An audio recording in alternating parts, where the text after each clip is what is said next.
Civic, civil society organizations, suportado ang paghahanap ng hustisya para sa nabiktima ng EJK.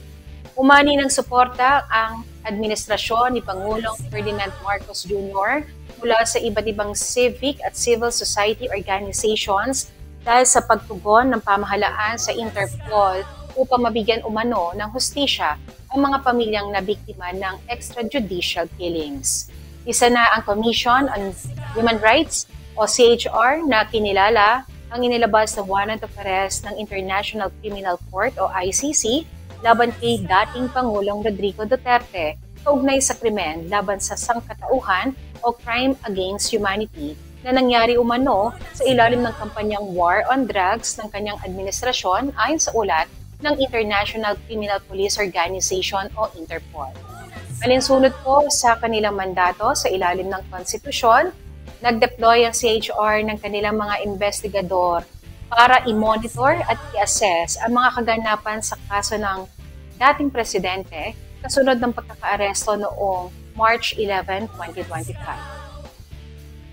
Binagyan diin ng CHR na mahalagang pundasyon ng hustiya ang due process, isang haligi na hindi lamang nagtatanggol sa karapatan ng akusado, kundi upang matiyak na maririnig din ang boses ng mga biktima.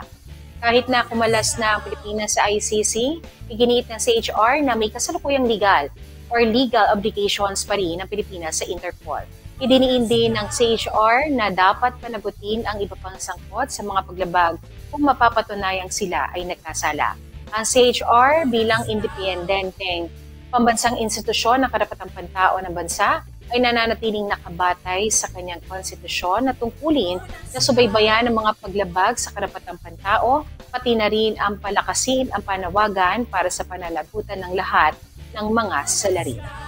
At dito po mga kaibigan ay giniit din ni PBBM na ang pag-aresto kay dating Pangulong Rodrigo Duterte ay pagsunod po at bahagi ng obligasyon ng Pilipinas sa Interpol.